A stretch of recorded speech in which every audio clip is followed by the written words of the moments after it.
Academy! Ipapakita ko sa kanila ngayon kung gaano ako kalakas! Ines, ano ba naman to? Ang aga-aga pa, may gulo na. Sino ba ang lalaking yan? Parang ikaw siya dati, Iwabe. Baliw! Huwag mo nga ako ikumpara sa kanya! Aba, tingnan mo nga naman! Hindi ko akalain makikita kita rito ngayon, Iwabe! Ang balita ko, natalo ka na isang bata kaya nagbago ka na! Hindi ka na pasaway ngayon!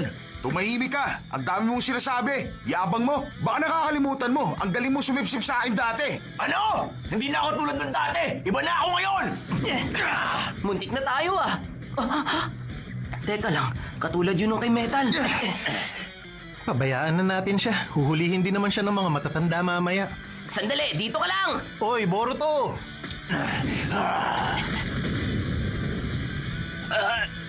Akin ka lang! Ako naman ang sunod sa kanya, ha? Humanda kayo ngayon!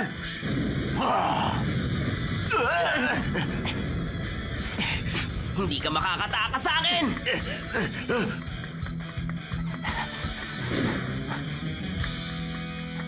Hoy! Bumalik ka rito! Oh.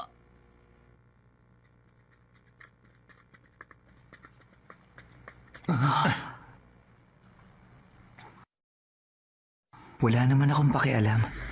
Pero magulo na ang bayang ito, di ba? Sino ka ba?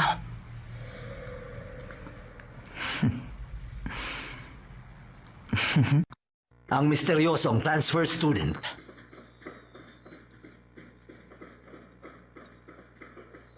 Siya nga pala ang bagong transfer student.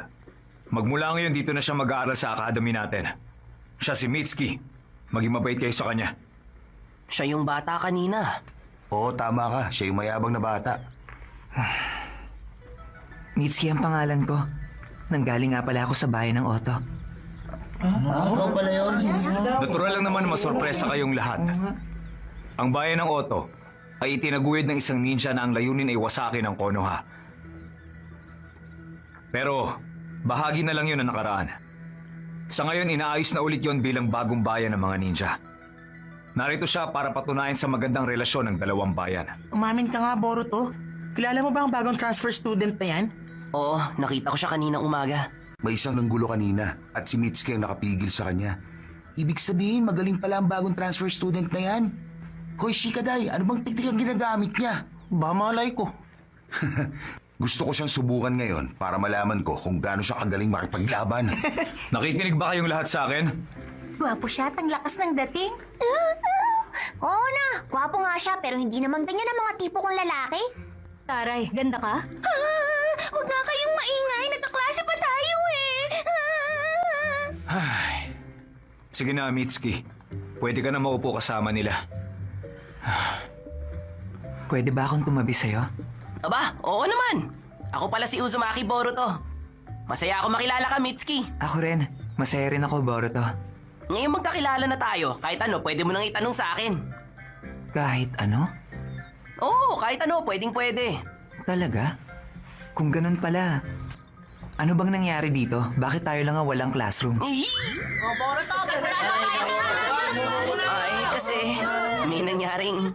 Kasalanan ng isa dyan, kaya tayo nasa labas.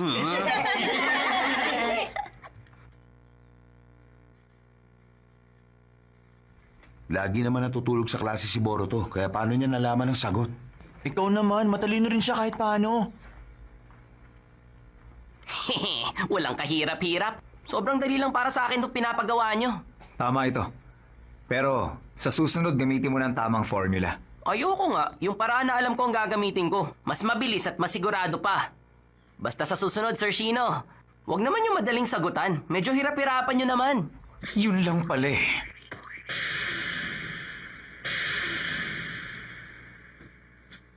Yan na ang hiling mo. Siguro naman mahihirapan ka ng sagutan yan.